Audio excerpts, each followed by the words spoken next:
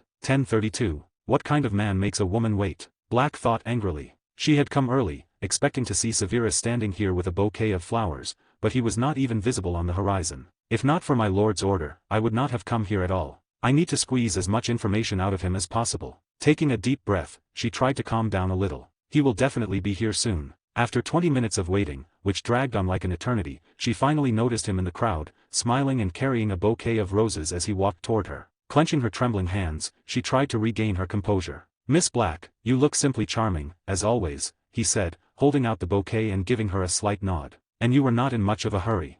Bella Black snorted with faint irritation as she accepted it, but the next moment, to her surprise, the flowers fell apart into petals and began circling around her, releasing a soft, pleasant scent. Little by little, she started to calm down. "I thought plain flowers would not surprise you."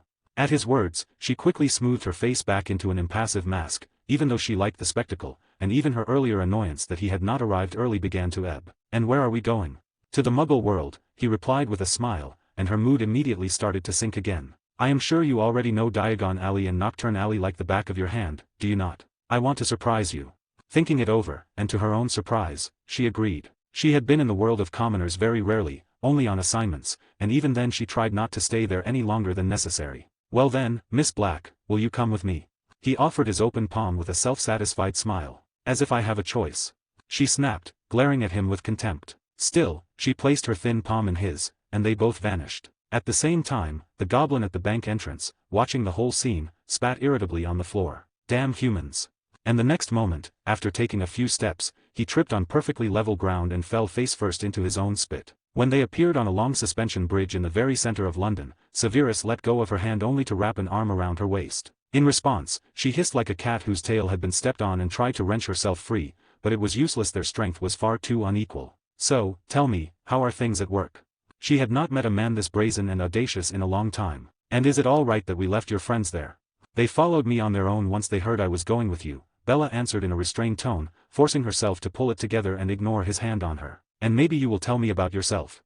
"Of course, but there is nothing special about me," he said with a smile, winking at her. "I am still studying at Hogwarts, or more precisely, just living there. I study potion making with Professor Slughorn, because they will not teach me anything beyond what I can find in books anyway, and I have already learned to wave a wand."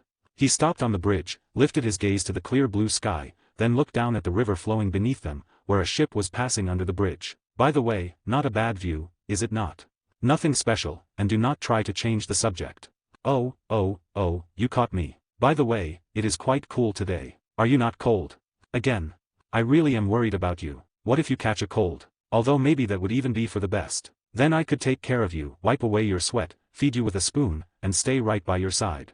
I was thinking, maybe I should demonstrate the Avada Kedavra curse to you, she said, reaching for her wand. I am joking. What did you want to hear? How about this, one question from you, one from me, and so on in turn. What do you say? Severus suggested, looking into the gloomy lady's eyes. After thinking for a moment, she decided it was acceptable. Besides, she could always lie whenever she wanted. All right, then I go first. Please. How did you become like this? Thanks to a certain potion. The recipe, sorry, I will not tell. It is my teacher's secret, and I doubt anyone would be willing to experience pain like being boiled from the inside. The sensations are simply indescribable. At his words, Bella shuddered. I would not wish that happiness on anyone. I see. So, since we are supposedly on a date, no negative emotions, he murmured, pulling her closer and blowing into her ear. She squeaked, jabbed him in the side with her elbow, and then glared up at him, menacing. A blush burned on her cheeks, clearly visible against her pale face. Now my question. The smile vanished, replaced by a gloomy seriousness that made Bella swallow. What cuisine do you like? What? At his question, Black froze for a few seconds. Cuisine. She had expected anything, even a question about her lord, but not this. Cuisine. Yes. There are quite a few restaurants in London, and I do not want to make a mistake. After all, this is our first date. And you think there will be another one? Of course. Did you really think I would tell you everything about myself at the very first meeting? He asked, smiling brightly. And you still have not answered my question. Italian, she said, clicking her tongue in displeasure as she turned away. Unexpected. I thought you were not a fan of Muggle food. That is none of your business. Now it is my turn, she snapped, looking at him with irritation. Who is your teacher? Ooh. I thought you would lead up to that gradually, but all right, I will answer. His name is Amon Eros, a powerful wizard and a master swordsman. Bella frowned again. She had never heard that name, and it could mean either that he was a hermit who had lived somewhere in the wilderness, not surprising for wizards, or that he had come from another country, which also could not be ruled out. Now it is my turn. What should I ask? I know. How did you sink to such a life? What do you mean? Start serving Voldemort. She did not like the way she had phrased it, but she decided to stay silent for now. He is handsome. A lich's face flashed through Severus's mind, completely white, without a nose or hair. Strange tastes you have, but all right, go on.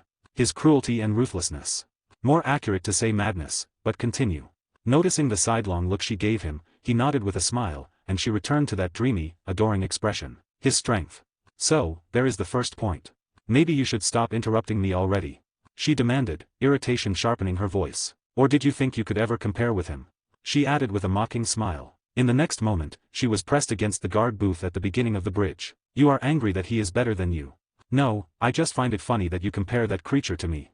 Severus knocked the dagger from her hand with ease, then looked into her eyes, which were overflowing with fury, wearing a mocking smile. A madman who split his soul into pieces and dreams of imaginary immortality while slowly going insane. He disfigured his appearance, lied to his supporters about the purity of his blood, and binds them to himself with artifacts, buying their loyalty with lies and fear. What should I envy? He added calmly, tell me, where am I wrong? And I have not even mentioned that he personally killed his parents and framed his only relative, which is why he was sent to Azkaban. I am not even talking about his skill at pleasing elderly ladies with his tongue. Tom has long ceased to be human. He is a greedy monster who feels nothing, and even if you are killed right in front of his eyes, he will not care. No, perhaps he will be a little sad, having lost such a valuable pawn from the rich, pureblood Black family, because he will no longer be able to put his hands in your vault. I doubt Walburga will be very happy to share galleons from the family vault. Well, what do you say? Point out at least one moment where I was wrong. // 67, Chapter 62. The Date, Part 2. Conversation and Truce. Chapter 62. The Date, Part 2. Conversation and Truce. Shut up. Bella hissed through clenched teeth, staring at Severus's smirking face. How dare you insult and slander him? You are dirt under his fingernails, nothing more. Slander? I just stated facts about the half-blood, Tom Marvolo riddle. Do not dare. Apparently you already knew, Severus said, watching her face twist. He did not see even a trace of surprise or bewilderment in her eyes, and he understood he had hit the mark. Instead of answering, she tried to knee him in his most precious place, but he easily caught her leg and looked challengingly into her eyes. I will kill you. Do you hear me? How could he not hear her when she was screaming it in his face? Still, he kept his voice calm. But I did not lie to you. I swear on my magic. Do you think I took that interesting little thing off your neck for no reason?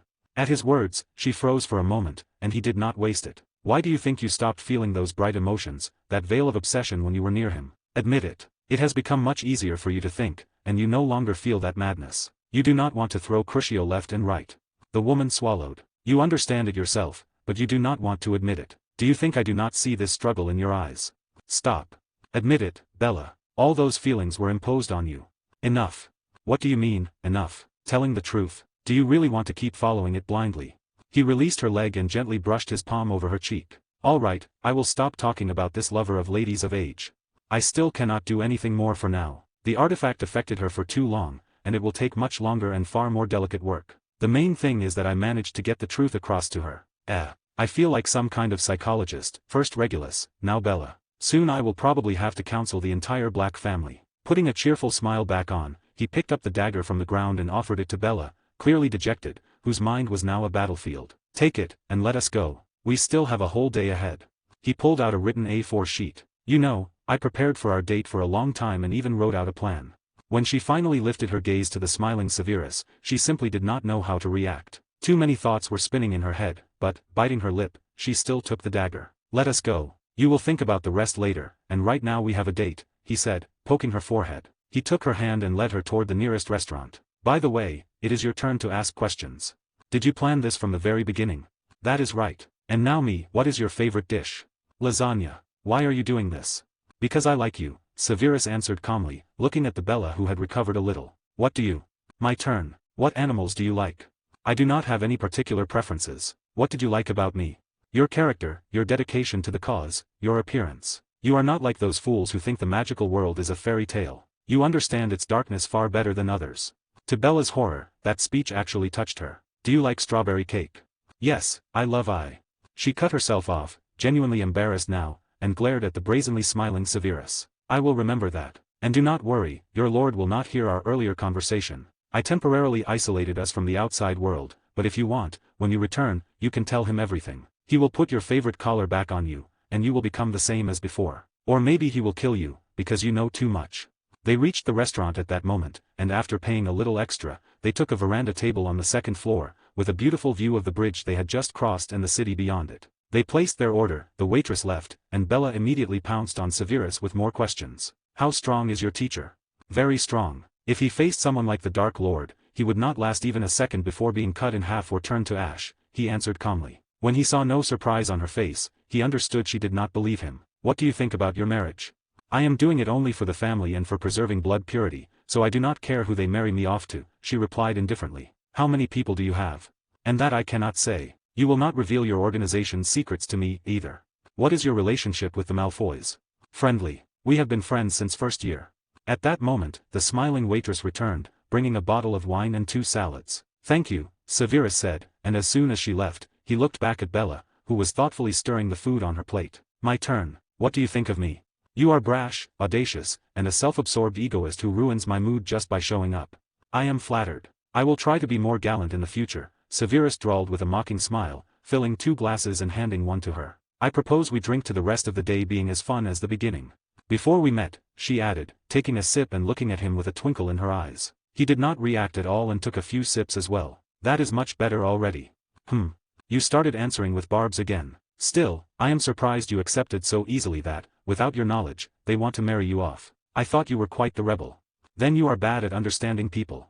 That is not so. If only your aunt was forcing you, you could refuse. I doubt she would try, knowing your temper better than anyone. Which means someone else influenced you, someone whose authority over you is on the same level as your aunt's, or perhaps even higher.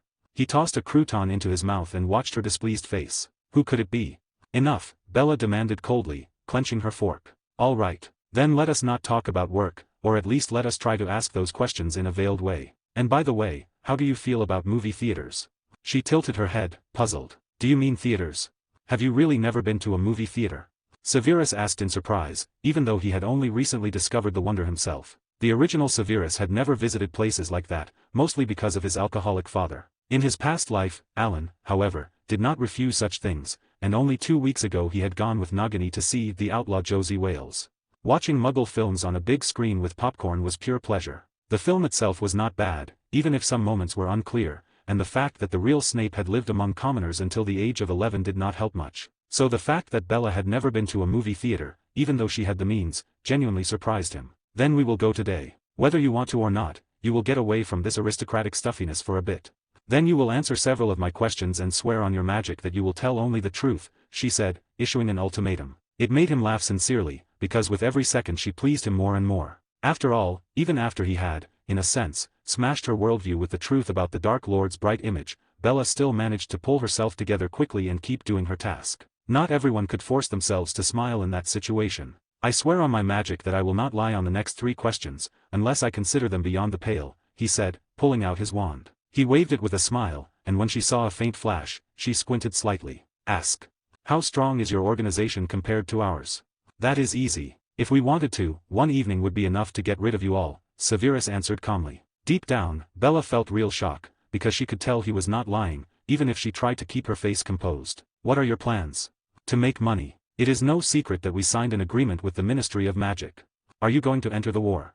Her last question came out oddly, with notes of anxiety, because at that second the mark on her arm began to burn, and the Dark Lord's voice sounded in her head, forcing the words out. No, we are not interested in that. You can kill each other for all we care. Just do not interfere with our development, and we will not interfere in anything either, Severus replied with a smile, noticing the change in her and the mark. But we are also not going to join you. I hope we understand each other, Mr. Voldemort. And I will not cancel the supply of potions that Lucius and Bella buy from me, of course, if I can continue to spend time with Miss Black and you do not interfere with us.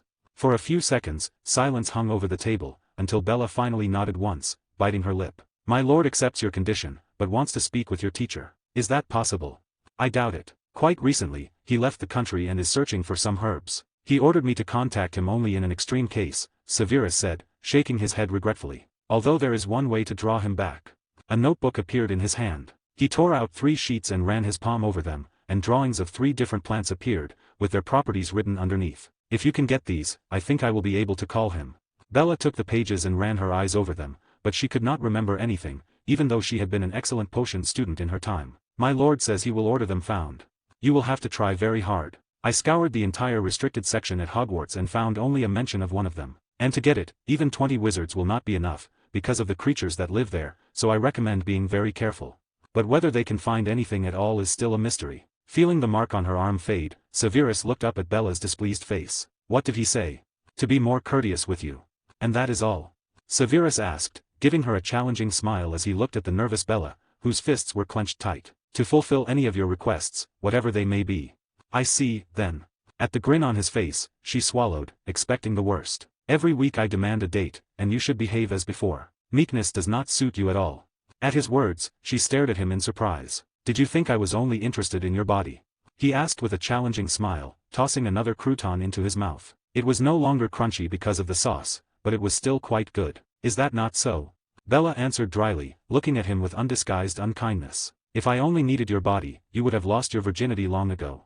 His palm rested over hers, and, smiling warmly, he looked straight into her eyes. I need you whole. She snatched her hand away and sharply turned her gaze aside, embarrassed for perhaps the first time in her life because of another man besides the Dark Lord. You have no chance. And we will see about that. We still have plenty of time before your wedding. And if I do not make it in time, the Lestrange line will disappear. A steely glint flashed in Severus's eyes, and for a moment the playful smile turned into a grin. As if sensing the change, Bella looked at him again, but, strangely enough, she noticed nothing. Did I imagine it? Here is the second course, he said, looking at the waitress carrying their lasagna. Let us finish quickly. By the way, what genre do you like? Comedy, romance, adventure, fantasy, or something else? What? No one cancelled the movie. Today you are mine until evening. I told you, I have everything planned. / 68 Chapter 63. The Date, Part 3. Ending. Chapter 63. The Date, Part 3. Ending. Almost immediately after the restaurant, the next place they went was a movie theater. Strangely enough, Bella liked it very much, even though she tried not to show it. She had repeatedly told him that muggles were stupid, insignificant creatures who could never compare to wizards, and as a true black she was stubborn and did not want to admit mistakes or take her words back. Even so, she still considered them insignificant creatures. After all, it is difficult to uproot what is planted in one's mind from the cradle, and one day is definitely not enough. After that, they visited an amusement park. It seemed extremely boring to both of them, so they left after half an hour. Then they went to a shopping center, where Bella, almost in tears, stared at the shop windows full of clothes. But when they passed a lingerie window, she dragged him forward herself, so that the idea of going in and making her try on some outfits would not enter his head. Severus, on the contrary, found it amusing, especially the struggle between her principles and the beautiful clothes in the windows. He noted everything that caught her eye, and the house elf was already buying it all up behind them. Next came a confectionery paradise, an indoor market the size of the Great Hall at Hogwarts, filled with nothing but sweets. Bella tried to pretend she was not interested at all, but cakes, pastries, pies, buns, donuts. This time it was a complete rout. Such an enormous assortment of sweets could not be found even in Diagon Alley. Even though she was not a great lover of sweets, she still filled 4 bags. The last stop was a simple park near Grimmauld, where they decided to just take an evening walk. London. Grimmauld Place, 12. Walking up to a plain 3-story house that looked inconspicuous and almost indistinguishable from the others standing close by, Severus could not hold back an interested smile. He had not seen this many protective and concealing charms in a very long time. When they finally stopped in front of the building, he looked at Bella. She looked a little tired, but satisfied, because for her this day had been one of the brightest in her life, not counting the beginning, of course. "I will not ask how you know where our house is, but thank you for this day," she said with a half-bow, deliberately polite. She glanced at the window, where a gloomy elderly woman was watching them. "And I will hope you think about my words and make the right decision. Until our next meeting, Miss Black, and also." He took out a square white box with a red bow and handed it to the suddenly flustered witch. "Do not worry, it is not a ring and not a proposal. Although that can be changed at any moment, for now it is too early." He placed the gift, no bigger than a ping-pong ball, into her hands and narrowed his eyes toward the window, catching the elderly woman off guard. Like the house itself, the windows were also charmed, like the interrogation room where Severus had once been. The fact that he noticed her, and even smiled, sent a shock through her. How is this possible? He noticed me through enchanted windows? And when she finally saw him apparate from their territory, Walburga, not knowing why, felt relief. Then she saw the satisfied face of her niece, even though Bella was trying to look indifferent, and Walburga frowned again. "First with one, and now you come home at night with another. What is happening to you? Have you decided to disgrace our family?" Striking the windowsill in anger, she turned and walked down the long corridor toward the stairs. At the same time, Bella entered the house, quickly shut the door behind her, and leaned her back against it, smiling. "This was the strangest day of my life. But, why do I not feel those same emotions? Did he really tell the truth?" Before, a single mention of the Dark Lord in a bad light was enough to make her lose it immediately and be ready to kill the bastard who dared say it. Now, although the feelings had not vanished, they seemed to have dulled. 2 strange impulses fought inside her. One screamed at her to torture Severus for insulting her lord, and the other, on the contrary, urged her to wait and watch him, as if 2 different personalities had started a war in her head. "I need to calm down and think everything through." She forced herself to pull away from the momentary obsession and lowered her gaze to the box. Hearing footsteps, she quickly hid it in her purse and lifted her eyes to Walburga. "Bellatrix, do you want to disgrace our family? Like that ungrateful creature, Andromeda, who ran off with a muggle?" "No, aunt." "Then what does this mean?" Walburga shouted, slamming her palm on the railing. "First at the ball you behaved like a loose woman right in front of your fiancé, and now you come home almost at 10 in the evening with some unknown man. Why are you silent? What should I answer? This was the master's order. What can I do about it?" Bellatrix could not hold it in any longer, and the cold snap in her voice made the elderly woman fall silent. Walburga, like no one else, knew about her niece's unrequited feelings, and in almost 20 years under her roof she had learned Bella well, because she had grown up right before her eyes. To Walburga, Bellatrix was an open book, and Bellatrix saw every line of pain on her aunt's face. "He ordered me to fulfill any of his commands, no matter how terrible. And Rodolphus knows about it, so stop teaching me how to live." As soon as the words left her mouth, as soon as she finally let out what had been tormenting her heart all day, she felt as if something cracked inside her. It was a strange, and at the same time soothing feeling, as if she had overcome a barrier in her mind, as if she had woken from a long sleep. "I am going. You need not worry, aunt. I am still a virgin. That person is not so terrible that he would force me into obscenities. We just walked and talked," she said in an emotionless voice, then simply walked past the stunned head of the Black family and headed for her room. Walburga did not try to stop her, because she had also noticed the sharp change in her niece, and that feeling was familiar to her too. It was an awakening. After graduating from Hogwarts, Walburga still remembered Bella as strong-willed, cunning, smart, and confident, very much like herself in her youth. After the quarrel with Sirius, who had left the Black House, Walburga and her husband, who was currently in another country, had even considered appointing Bella as the temporary head of the family. But after Bellatrix joined the Death Eaters, she had begun to change sharply, and her blind infatuation with the Dark Lord had alarmed Walburga greatly. She tried not to show it, because she considered Voldemort's ideas correct and was proud her niece had joined, but she still acted carefully. First and foremost came the prosperity of the Black family, and only after that helping Tom Riddle carry out his plans. That was why she and her husband never joined the Death Eaters. They kept their distance and were ready, at any moment, to pull their family back to neutrality so trouble would not fall on them. And seeing this change in Bella, Walburga felt excitement, because perhaps, finally, her niece might become her old self again. Almost everyone in the family considered Walburga an emotionless woman without a heart, but in her own way she tried to care for everyone. Perhaps it was cruel in places, but that was the magical world. I considered him a smart man, but to act this way with a woman in love with him. A barely visible smile touched Walburga's lips, and the house elf near its mistress froze in shock at the sight. At the same time, not far from the Black family home, in the park, Severus sat on a bench under a street lamp, watching all of it from the front row. My words still had an effect, but I did not expect it to be so fast. Apparently I underestimated her. She is far more interesting than I thought, and Tom helped me a lot. He mused with a grin, and the image of Bellatrix lying in a dark room on her bed, staring at the ceiling and lost in thought, still lingered in his mind. Of course, he could have guided her in the right direction, but he did not want to. It was much more interesting to see what Bella would come to on her own, and he was not planning to just observe either, because the dates were not cancelled. There was another reason he did not want to use the seal inside her. It caused personality distortion, and he was not a mind wizard. He was a fighter, and he simply could not influence a wizard's mind with that kind of subtlety. Just then, Bellatrix sat up, turned on the light, and took out the box, hoping it would distract her from the storm in her head. As soon as she sent a bit of magic into it, dresses, t-shirts, trousers, and much more began appearing on the bed. When did he manage this, and how did he guess? She muttered, not believing her eyes as the bed filled with outfits and the floor filled with shoes. But, how did he find out my sizes? And when lingerie began to appear in the pile, her cheeks flushed sharply. Damn pervert. She hissed through clenched teeth, rummaging through it all and realizing, with mortified embarrassment, that everything was the same size. Her size. Watching the angry, embarrassed witch, Severus could not hold back a playful smile. And she has not read my note yet. At that moment, Bellatrix found a piece of paper. Barely holding on to her temper, she snatched it up and, after reading it, immediately burned it. So you want to see me in red with lace? She pulled out her wand and pointed it at the pile of clothes, but she could not do anything. Snorting in displeasure, she put her wand away, then, like an offended child, began throwing glares at the heap. To hell with you.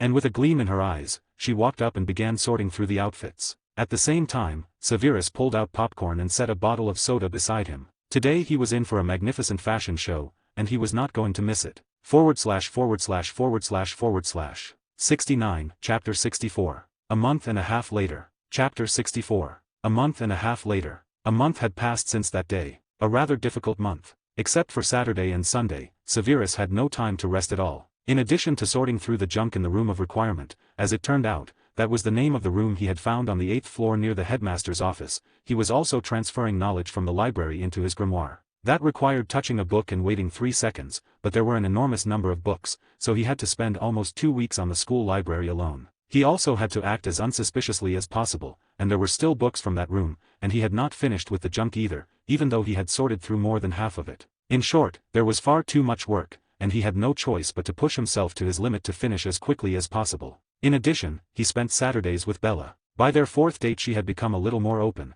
and even though she behaved as usual, the seal and his sharp eye did not miss the changes in her behavior and character. For example, when he casually mentioned Voldemort in a bad light, testing the waters, she did not react as vividly as she used to, and was more restrained. Still, Bella did not let him get close, even though she did not mind holding hands, and that meant they were drawing nearer with each passing day. He did not want to rush and scare her off, so he tried to behave just as restrainedly, even if he still occasionally slipped in slightly lewd remarks and jokes to loosen her up. But not everything was so good, because 3 of them returned to school, and at dinner they were already looking at him with open dislike. And when James noticed the glances Lily kept throwing at his sworn enemy, the flame of jealousy ignited in him again. And starting this week they gave him no peace at all, constant letters with challenges, open attempts at provocation, and Pettigrew trailing after them, like a rat. It all stirred irritation in him, and he even considered killing them and burying them under the willow, but he quickly drove those thoughts away. Annoying as they were still just children, and until they crossed the line, like with the werewolf that time, he was not going to touch them.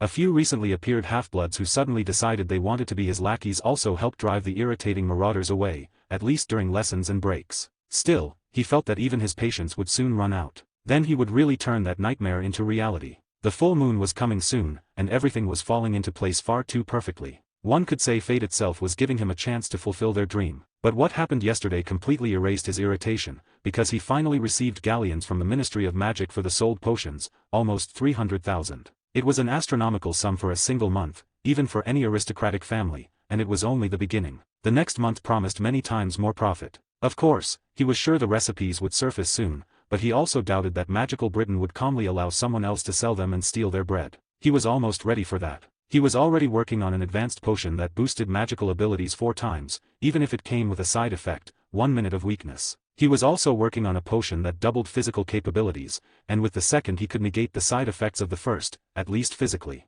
Even that would be enough for a quick retreat. On top of that, he started a small project, magical glasses, a fairly common thing in his own world. The idea first came to him when he saw the magical eye of that captain from the Ministry of Magic. At the time he decided to put it off, but a month ago, after seeing the Black House, he remembered it again and decided to try making his own, using runes from this world. It would be good practice, and he could also repay the Macmillans for helping him at the very beginning. If he had not received that necklace, perhaps he would never have gotten close to Nagini, and that day she would simply have crawled away and eventually become an ordinary snake. The glasses would not differ much from that eye. With them, you could see through walls, illusions, barriers, spells that grant invisibility, and even artifacts. They would provide a 360-degree view and, on top of that, protection from legilimency. At the same time, they would not transmit the image through the eyes, but directly to the brain, which would allow even the blind to see. But those were only his Napoleonic plans. Whether it could be done with runes and materials from this world, time would tell. He was counting on cramming in at least half of what might be useful right now, then gradually adding the rest, the same way brooms get new models every year. He worked on all of this mostly on his days off, at night, and even Nagini began to worry, because he almost did not sleep. He constantly used invigorating charms on himself to remove fatigue. And at the end of the month, on Sunday, he saw a huge lock on the training room door, and a note, "The key is with Nagini." And when he went to Nagini, he found her looking satisfied, spinning a bunch of keys on her tail and eating grapes. When he asked, why, she launched into the longest tirade about how worried she was about him, and she even shed a tear. One could say she used her most harsh arguments. It even amused him a little, but he still had to agree, because he knew perfectly well that constantly using those charms on himself was harmful. So Sunday became a day off, and he spent it in the company of Nagini, who looked very pleased with herself. And at that pace another 2 quiet weeks flew by, and Christmas was approaching, another holiday in this world. It was customary to give gifts to friends and loved ones, decorate houses and Christmas trees. In short, another ordinary holiday like Halloween, and it interested him very little. He had far more important matters. But fate still made its adjustments. One night the foursome called the Marauders, using an invisibility cloak, the one Severus had confiscated, snuck into the Slytherin common room. Of course, there was a password at the entrance, and the door did not let students of other houses through, but with Polyjuice Potion they passed without any trouble. James overheard the password from a Slytherin when that student entered the common room. There was only one reason, to punish the damn crybaby who, supposedly, had not responded to their love letters about meeting behind the school. Of course, Severus would not have punished them too harshly for that, even though they had been bothering him for the last month and a half. He would have been soft with them. But Sirius's words, "Let us kill his snake so he understands who he is dealing with," and Potter agreeing with him, finally pushed him over the edge. And the next day, a deer, a dog, and a rat were found on the ceiling of the Gryffindor common room, and Lupin, lying naked on the sofa, recognized his friends. As it later turned out, someone terrible had cursed the innocent children. Now they would have to spend a whole week in animal form, and they would also lose the last 7 days from their memory. Of course, Severus had been very magnanimous. He wanted to arrange them a week-long cruise through the animal world, send one to the zoo to join other deer, send another to a dog pound, and send the third to a pet shop. Lupin was the only voice of reason who had still tried to talk Potter out of doing something stupid, so he decided to spare him, but Lupin still did not escape punishment. Nagini, kind-hearted as she was, talked him out of being so cruel, even though she had no idea that he had also wanted to change their gender. And because of that, Severus decided to prepare gifts for each of them, because he considered the punishment too light. They had encroached on one of the creatures dearest to him, and after December 25th all the students would get 2 full weeks of vacation. How could he allow them to simply rest after all that? /////// 70, Chapter 65. Christmas. Chapter 65. Christmas. December 24, 1976. Hogwarts. Studying the ceiling, where dry, fluffy snow kept drifting down, Severus weighed whether he should stay at Hogwarts for those 2 weeks and finish with the Room of Requirement, or return to Diagon Alley and continue working there on potions and the artifact. Slughorn was also staying in the castle to watch the students along with several other professors and the headmaster, and Slughorn was the one who suggested he remain in the castle and continue his studies. It was a good idea, of course, but he definitely would not be able to properly handle his work in the Room of Requirement, and he doubted he could act covertly with only about 24 students left. He would be in plain sight of 5 professors and Dumbledore, and that was not something he could ignore. Then he glanced at the huge Christmas tree behind the staff table, decorated with gold balls, stars, and candles. He sighed tiredly, took a knife, cut off a piece of steak, and fed it to Nagini, who had suddenly slipped out from under his robes. She swallowed it and immediately slipped back under his robes again. Delicious. Glad to hear it, but tell me, how do you chew? If I remember correctly, snakes usually swallow food whole, Severus asked with mild interest, mostly to distract himself, because he still had a whole day to think it over. It is not difficult. I help with my tongue, holding the food and biting. It is uncomfortable, but I am used to it, Nagini answered calmly in his mind. She emerged again and took another piece. You eat too? I would gladly. Severus glanced at the deer, the dog, and the rat in the corner, all of them staring at him with open fury. What do you think of venison stew? Severus. Do not dirty your hands on them. They are idiots. Do not pay attention. He could not help smiling as he stroked Nagini's head with a finger. I am not talking about them. I would not feed that rotten meat to pigs, not even to stray pigs. I mean normal venison. The day before yesterday I asked Toby to buy good meat. After all, it is New Year. We should spoil the children with something very tasty and unusual, and the headmaster did not refuse my gift. Lately funding has been very tight because of this war. After that, Nagini looked at him strangely. And you still call me a cunning one. You should be ashamed, mister. They both glanced at the deer. Nearby, Regulus watched with interest as Severus fed Nagini, as if he was communicating with her, judging by the emotions on his face. Nagini herself behaved oddly too, as if she understood their speech. Sometimes Regulus would say something stupid, and it seemed to him that Nagini looked at him with contempt, or hissed as if she was laughing at him. It was too strange, and he felt embarrassed to ask. What is it? Severus asked, noticing Regulus's thoughtful stare. Just thinking. Do not pay attention, Regulus said quickly with a crooked smile. Severus shrugged and went back to feeding Nagini, not forgetting himself either. No one could compare to house elves when it came to cooking. After breakfast, after a long bout of persuasion from Nagini, Severus finally agreed to rest today. Lessons were cancelled for the holiday, and he had promised to give Regulus some attention, to see how far he had advanced with that spell, and how much the quality of his core had improved, because strength and casting speed depended on it. Regulus did not disappoint him. He had truly given 120%. In only a few months he had risen from apprentice to beginning master, and he had already managed to form 2 spears, and had nearly formed a third, despite having no affinity with fire at all, which spoke to his talent. In his opinion, Regulus could reach middle master rank by the end of 5th year, and by 7th he might even reach high. But even then Regulus would hardly compare to the professors, because even if their cores were on the same level, the difference in experience was far too great. Of course, there are exceptions, like himself. At the rank of Archmage in his past life, Alan had killed a dozen great Archmages with his own hands, and at the rank of Master, with the help of Dark Flame, he destroyed an Archmage with a material core, which shocked many. Then the hunt for him began, and his name spread across the kingdom. And after lunch, leaving Regulus alone to study a new spell he had recently created using runes from this world, Severus left the room and wandered around the castle. The corridors were decorated with garlands, wreaths of holly and mistletoe, and all sorts of toys, brooms, hats, stars. This time he was not looking for anything. He was simply spending time with Nagini. From the astronomy tower there was a beautiful view of the snow-dusted grounds and roof, and the shining village not far from Hogwarts. In the center stood a huge Christmas tree decorated with toys and garlands, and happy children ran around it while cheerful adult wizards watched. A festive mood filled the castle, even though the civil war had not stopped. Still, no one wanted to think about it today. Closer to 7, Severus left the tower and headed down toward the Great Hall. Several Slytherins joined him on the way, along with Regulus, all of them especially excited because he had taught Regulus another powerful spell.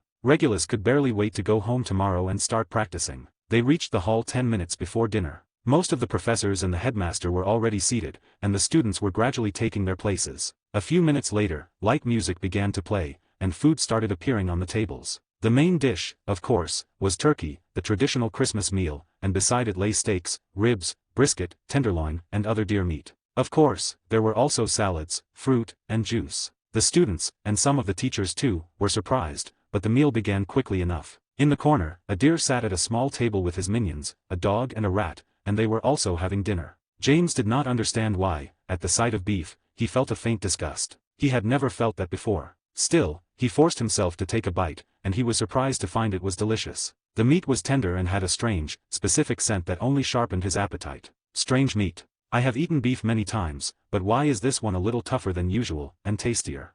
His friends did not lag behind. They eagerly attacked the food, ignoring the turkey, because they ate turkey every year anyway, often on holidays, and this beef looked much tastier and smelled magnificent. Dinner passed calmly. Students chatted cheerfully. Finally Potter finished the ribs, and if he could have, he would have smiled in satisfaction. But the next moment the bones vanished from his plate, surprising him. He was even pleased, thinking dessert would finally appear. As soon as I get home, I will ask father to find that bastard who did this to us, he thought. But for some reason, as he thought about it, he kept looking at Severus, who was smiling and talking with Regulus. He is definitely connected to this somehow. And according to Lily, that bastard is interested in dark magic. I need to remember to tell father so he deals with him. And then, in the middle of his thoughts, dessert finally appeared on the table, and his heart nearly stopped. A deer's head lay right on his plate, an apple in its mouth, steam rising as if it had just been cooked. It had no eyes or fur, only 2 olives where the eyes should have been. When he was about to fling it away in panic, the apple and olives dropped out, and the head smiled like a real demon.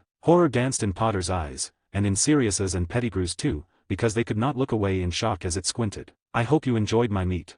A quiet voice said. Their blood froze, because it came from the head. And now I want to eat. Eat. It opened its toothless mouth and flew at James. James froze in place, and the next moment his eyes rolled back. With a dull thud he collapsed onto the floor, unconscious, foam spilling from his mouth. At the same moment, Sirius howled and lunged at the head to protect his best friend. Pettigrew, like a real rat, jumped off the table and fled in terror toward the professors. The barking drew the other students' attention, and they stared at the strange scene in bewilderment, a deer lying on the floor with foam at his mouth, a dog tearing a turkey apart, and a rat sitting in salad, squeaking something at a tomato. It was too surreal, especially when they realized these were not animals, but people. Noticing the commotion, Dumbledore rose from the table and, seeing it, quickly walked over to the animals. He noticed the deer head on the plate at once, then looked down at Potter. Madame Pomfrey, please examine him, Dumbledore said with a tired sigh. Looking at the rat and the dog, he immediately understood why they were acting that way, and with a flick of his wand he froze them. Sirius blinked, then stared at the turkey in confusion. Calm down, Mr. Black. Everything is all right. At the same time, Nagini narrowed her eyes and looked at the smiling Severus, who was calmly drinking juice and paying no attention to the mood in the hall. Want some? Severus asked, offering her a piece of venison. Nagini stared at him for a few more seconds, then swallowed it in one gulp. More. He cut off another piece. Nagini ate it just as quickly and finally looked away. What a cunning one. / 71, Chapter 66. Bloody Christmas. Part 1. The Manor. Chapter 66. Bloody Christmas. Part 1. The Manor. After the cheerful dinner and the announcement of the train departure time, 11 in the morning as usual, the students started heading back to their common rooms to keep celebrating. Severus did not leave. He decided to wait for Slughorn, who spent a few minutes saying goodbye to the other professors before making for the exit from the Great Hall. Mr. Snape, have you thought about it? Slughorn asked with a smile, noting the calm expression on his face. Yes, Professor, Severus nodded, falling into step beside him as they walked down the long corridor. I most likely will not be able to stay. There is some business I need to handle. I see. Well, that is a pity, but I will not force you. If you have any questions, you can always send an owl. No, Professor, I have another proposal. A grey mirror the size of his palm appeared in his hand, and he offered it to Slughorn. A friend of mine made 2 linked artifacts. The password is the name of a potion that includes mistletoe, white nettle, and mandrake root. Interesting. I will remember that. Same time as usual, then, and do not you dare be late. Slughorn said sternly, though he did not look particularly surprised by the mirror, even though something like that would normally cost a fortune. Of course, Professor. Have I ever been late? Severus asked, but when he caught Slughorn's mocking look, he glanced away sheepishly. Well, once, but I had a valid reason. Once. All right, twice. And that time you got held up in the library for 2 whole minutes. 2 is not 20. You were still late, Slughorn chuckled, nodding at passing students who greeted him. I will try not to let it happen again. I am holding you to that, Mr. Snape. They descended into the castle dungeons and, after saying goodbye, went their separate ways. Slughorn headed to his office while Severus went to prepare for tomorrow's departure. In the Slytherin common room, the celebration was in full swing, though it was not so much a party as a networking event. Students from all years made connections and established contacts. None of it was particularly interesting to Severus, and as he entered, he had a feeling that if he had not cast a subtle aversion charm on himself beforehand, the group gathered by the entrance would have definitely pounced and started pestering him. He reached his room without trouble, packed a few things quickly, and after calling the house elves, apparat home. Diagon Alley. Appearing in the shop, Severus looked in surprise at the Christmas tree standing in the corner, and at the room itself, which had been decorated with garlands and ornaments in the best Christmas tradition. I will have to give him a raise, he said with a smile, eyeing the table covered in food under a stasis spell. A small note on it read, Happy Christmas, Mr. Snape. He glanced at Nagini. I already ate at Hogwarts. You want some? Nagini shook her head. All right, we will save it for morning. The shop is closed for the next 7 days anyway. He waved a hand toward the table and reinforced the charms to hold until morning. Tobby, Nellie, you can rest too, but if I call, you come back immediately. He added firmly, because if he had simply said, take the day off, they would have sobbed at his feet thinking he was freeing them. House elves. Yes, master. Both appeared in front of him, answered in unison, and vanished just as quickly. What should we do? I am thinking a walk around London. What do you think? I am all for it, Nagini said contentedly, pressing against his cheek. Maybe the cinema. All right. Brief digression. When James finally woke up, he jolted upright in bed and looked around wildly, panic in his eyes. He still remembered that dear head vividly, and the memory of that voice sent goosebumps crawling across his skin. His face was an unhealthy shade of pale. But when he saw human hands, and realized he was human again and back home, a tear rolled down his cheek. Those 7 days had been actual hell. It was one thing to spend a couple hours in animal form during the full moon so their werewolf friend would not be lonely, and another thing entirely to be trapped in a deer's skin for a whole week. To relieve himself he had to run outside the castle and then wipe himself on the ground, which was disgusting, an experience he would rather never repeat. Of course, they had offered to send him home to Potter Manor, but he had refused. He did not want to leave Lily alone with that damn crybaby any more than necessary. I need to talk to father about him. This is definitely his doing. Only he had a grudge against the 4 of us. James thought with an anticipatory smile, and as he was about to rush out of the room, he noticed a square box with a bow on the table. At the same time, Mrs. Potter had prepared tea and was heading toward her son's room, but she had not taken more than a couple steps when she heard an explosion from inside. Ah, James! She cried out, worry flooding her face. She ran to the door, flung the tray aside, pulled out her wand, and yanked it open. Smoke billowed out immediately, and when most of it cleared, she froze, staring at a deer racing around the room, fleeing from a pair of scissors trying to get under his tail. A few seconds later, a whimpering dog with a muzzle came up to her, but the moment it saw the horror happening in the room, it decided to get out of there before the scissors switched targets. Of course, there was no castration. Mrs. Potter quickly destroyed the steel guillotines.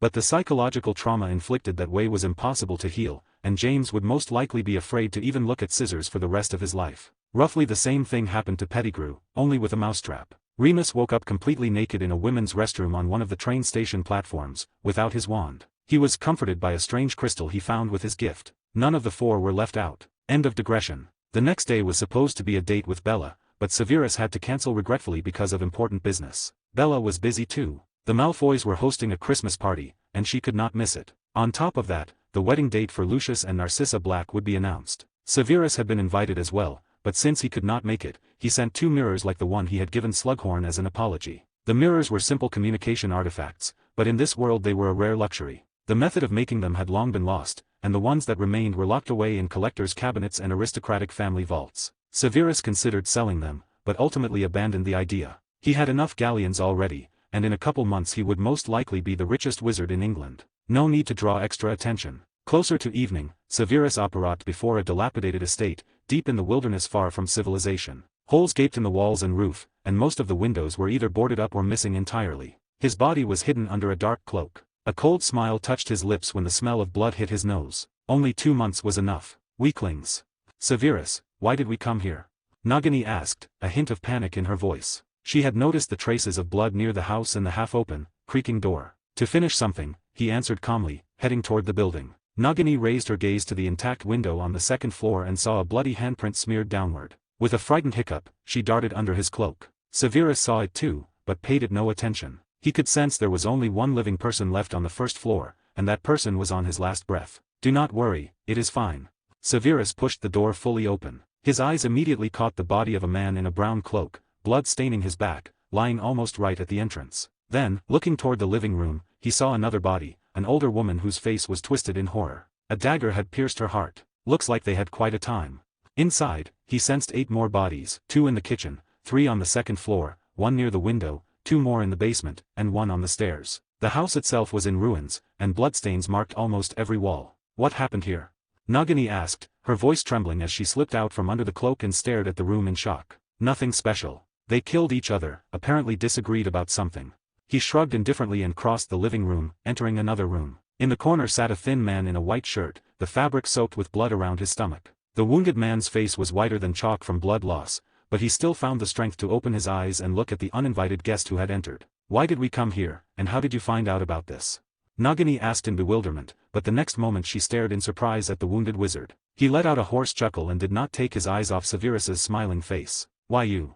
// 72 Chapter 67. Bloody Christmas. Part 2. Revenge. Chapter 67. Bloody Christmas. Part 2. Revenge. Nagini looked from Severus to the unknown man in confusion, not understanding what was happening or how they knew each other. Me, Severus said with a smile. He had pushed his hood back the moment he entered the house. Glad to see me. Ha ha ha. And I suggested they kill you too, but they did not. Take my words seriously. The wizard drawled, his voice hoarse with smugness. He had been right after all, even if he regretted that he could not look into the eyes of his dead family now. Severus.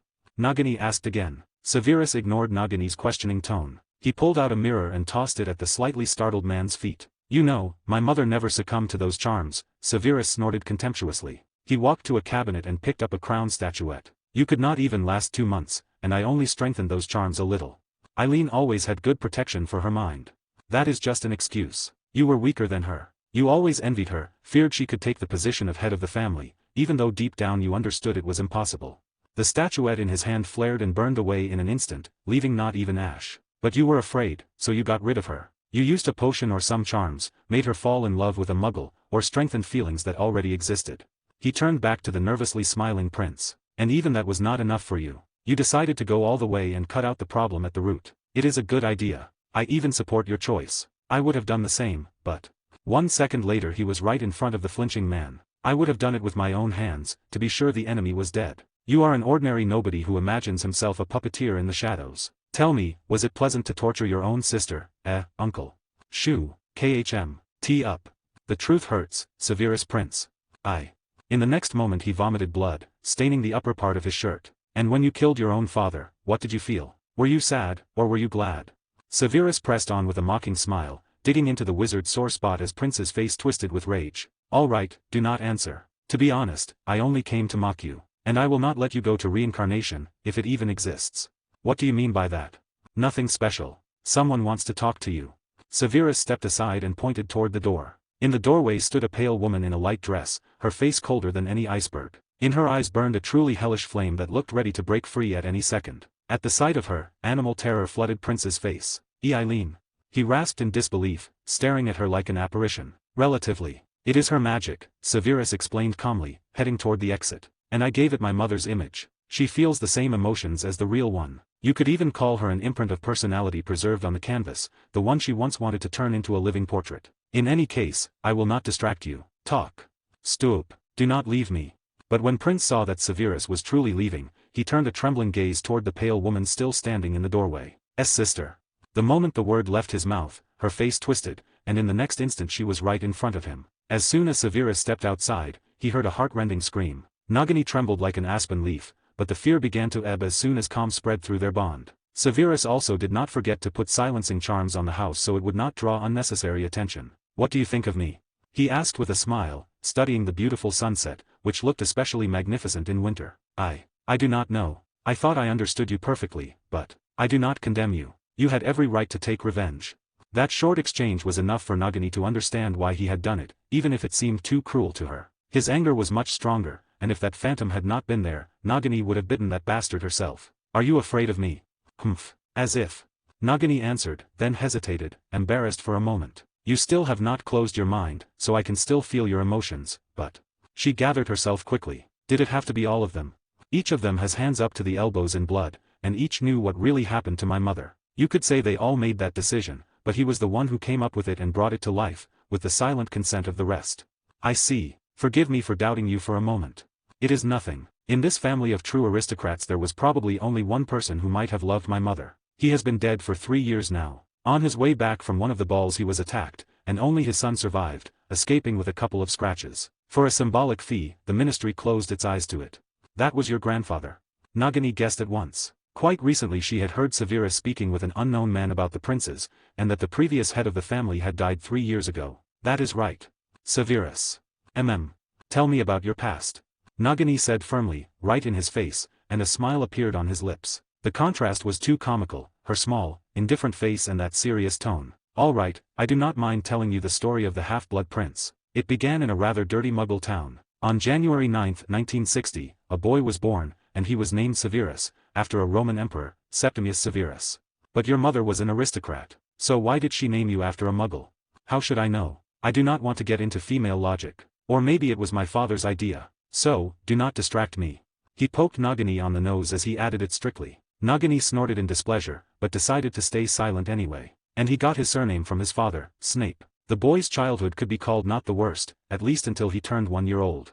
An hour later, Severus finished telling the story of the real Snape. Of course, he left out the suicide and the torture of Tobias, and he softened it a little, but even that was enough to make Nagini spit real venom at Severus's father, at Potter and his friends, at Lily, and at the Prince family. Nagini even regretted stopping him that day when he wanted to punish the marauders, and she no longer felt any sympathy for the bodies inside the house. In these almost 6 months, Severus had become the closest person to Nagini. Hearing how he had suffered was like waving a red rag in front of a bull. Nagini would not have minded biting them herself, but at the same time she felt respect for him, because not everyone could endure all that and truly change, leaving the past behind. And just as Severus finished the story, Eileen drifted out of the house, almost at once fixing her cold gaze on him as he sat on the bench. "Glad you are finished," Severus said calmly, lifting his eyes to the woman standing before him. He examined her with open interest. "Not bad. You managed to evolve from a bodiless vengeful phantom into a semi-material dark entity. Maybe in a couple more years you will become real undead." At the same time, Nagini looked at the beautiful woman with embarrassment, hiding behind Severus's head. After all, even if Eileen was only a small part of his real mother, she was still his mother. Nagini was simply not ready for that kind of acquaintance. You can speak?" Severus asked in surprise, because in the magistrate there were countless creatures like this, but it was the first time he had seen one that could talk. Apparently I underestimated the emotions invested into that small amount of magic. Still, he roughly understood what Eileen wanted to ask. "No." He touched his temple and pulled out something between gas and liquid, memories, and held it out to her. The spirit stared at him without blinking, then lifted her palm toward the something and absorbed it. A few seconds later a tear rolled down her cheek. Her face still showed no emotion, only a faint ripple in her eyes. "You do not have to blame me. I have nothing to do with this," Severus said calmly, watching the unique specimen with interest. It was genuine interest, but not the kind that would make him want to dissect the being standing in front of him. Severus was not fond of necromancy. If anything, he truly disliked it. It was a natural aversion. Fire was one of the main weaknesses of any undead, along with light magic. He had used it only to give Eileen a chance to take revenge, nothing more. The vengeful phantom could be called necromancy only with a stretch, because it was merely an echo of a former personality, built mostly on negative emotions. But apparently the emotions Eileen had invested into the portrait had been completely different, and even the curse could not turn them entirely negative. Still, Severus decided to attribute it to the magic of this world. Even if it was almost identical, there could be some difference he did not know about, and that might be why the spell worked this way. But those were only his guesses, and they needed research. "I helped you take revenge. It is time for you to return to your mistress." Severus raised a hand, about to dispel her, but she suddenly put out her palm and shook his head. He frowned. "I want to see." The creature managed with great effort, and Severus's eyes widened in surprise for the second time in the last few minutes. "See what? You fool." Nagini snapped. "Even if she is, as you put it earlier, an imprint of personality, she is still your mother. Do you think she does not want to be near you, see what you will grow up to be, protect you, care for you?" The accusation made Severus freeze slightly. Eileen knew he was not her son, but the one who had captured his body after death, and Severus doubted it was that simple. He would not have been surprised if she wanted to kill him for it. And yet he did not want to clutter his head with those thoughts today. He focused on their connection, and a few seconds later Severus stared at her in shock. The expected wave of negative emotion and bloodlust was completely absent. There was only sadness, the realization that her son had committed suicide, and among that sadness, warmer, almost tender feelings toward Severus himself broke through. It was too strange. What the hell is happening? Severus grabbed his head, dropped onto the bench, and started thinking. He studied Eileen's body through the connection and tried to understand where he had gone wrong to cause this, because it was hard to blame it on magic alone. Apparently today I am going to bed late. Merry Christmas, damn it. // 73, Chapter 68. Inheritance. Diagon Alley. It was the dead of night outside, and Severus, instead of going to bed like a normal person on his day off, sat staring thoughtfully at the woman standing before him. "Clearly, nothing is clear," he said with almost philosophical weight. "But one thing I can say for certain, she understands who I am, and she has accepted that I took over her son's body without hating me for it. It is possible that our connection affected her, but that is not certain. The seal inside her body has not changed at all since I created it, which suggests that is unlikely, but the theory still cannot be dismissed." He sighed tiredly and rubbed his temples. "Or maybe, out of gratitude, she wants to follow me or see what I can achieve in her son's body. After all, even if the soul is different, the body once belonged to Severus. So the last option is most likely correct, but that is not certain either." "Severus, what will you do with her?" "Nothing. If she wants to watch over me, let her watch." He shrugged, meeting the phantom's cold eyes. Then he took out the pocket watch Godric had given him. Get in. I configured it so you can see what is happening outside. And remember, do not leave it until I allow you. If anyone sees you near me, they will send me on a holiday to Azkaban immediately. Understand? Instead of answering, she nodded indifferently, turned into a shadow, and slipped inside. The watch snapped shut. If she develops enough, she might still be useful. And she does not feel any negative emotions toward me, so I do not need to worry about my life or Nagini's. I should not forget that she is under my complete control, and at any moment I can simply dispel her. Thinking that, he rose from the chair. He stretched, then held out his hand to the snake lying on the table, and she quickly crawled onto it. Let us go to sleep. Tomorrow promises to be a very interesting day. He added this with an enigmatic smile. Nagini tilted her head, blinked in confusion, and he could not resist stroking her head because it looked far too cute. What is supposed to happen tomorrow that you are so interested in? You will find out tomorrow morning, I think. Your riddles again, she snorted in annoyance as they went into the room. She slid off his hand and settled on the pillow. And just as Severus had predicted, in the morning someone knocked on the shop door. By then they had been up for a while, had even managed to have a snack, and had put the table under stasis again. When he opened up, he found 3 Aurors on the step, led by Captain Robinson, the same one who had interrogated him before. You again, what do you want from me now? We already agreed, and there are still about 2 weeks until payment. Or did you decide to bring my galleons early? I would not be against it. No, we are here on other business. Robinson cut him off with an irritated look and handed him a sheet stamped with the seal of the Ministry of Magic. Today, at 2 in the morning, 11 bodies were discovered in the house of the Prince family, members of the above-named family. Do you know anything about this? No, I do not want anything to do with them at all. I do not think I need to explain why. Robinson only nodded because he truly disliked the person standing in front of him, especially after that incident, and he wanted to leave as quickly as possible. Not necessary. We studied your history. Then he opened his wallet, took out a large, thick folder, and handed that over to you, as the last remaining of the line, are entitled to all the property acquired by it. Are you ready to sign? Give it here. Severus signed the first sheet and returned it to the Auror. Is that all? Grimacing in displeasure but still nodding, Robinson glanced at the signature. Yes. Thank you for your cooperation. Have a good day, Mr. Snape. You too. Then Severus simply slammed the door in their faces. Robinson's eye twitched. He spat on the threshold, turned to apparate, tripped on his own spit, and cracked his head against the stone slab. Behind the door, Severus only chuckled and went back to the table. What is in there? Nagini asked impatiently. She had heard the whole conversation and already had a rough idea of what might be inside the folder. Let us see. He opened it and began flipping through the papers. That house we visited recently, 2 shops in Diagon Alley and another in Nocturne, a plot of land in Bristol, and a nice one too, plus several shares in fairly large companies. And that is not even counting the bank account of almost 200,000, which the previous head of the family froze. Apparently he sensed something was wrong, but I think that can be fixed. Not for the money, but for the artifacts and books that are there as well. He finished with a satisfied smile and closed the folder. Soon we will move into our own house. Happy? I hope not that one. Exactly that one, but I will demolish it immediately. You know the phrase, my home is my castle. I will make it a real fortress so no bastard can crawl into our place. When he saw her sigh wearily, he lifted an eyebrow. Is something wrong? No, everything is fine. Just, you will work yourself to death again. Severus, please take care of your health. You should not overwork yourself so much. It is one thing at Hogwarts, you have a year and a half left to study there, but at least here, please, take a little break. Seeing the sadness on his companion's face, Severus gave a crooked smile and ran his hand gently over her smooth scales. I promised you I would not overwork myself these days, and I have Toby and Nellie to help me, so calm down. And what makes you think I will do this alone? You always do. Fair point, but I promised not to push myself too hard this weekend, so you should believe me. Like the past times. That was not my fault. Those were circumstances. I am doing this so I can finish faster, and then we can spend more time together. So let us close this topic. I suggest we visit our possessions.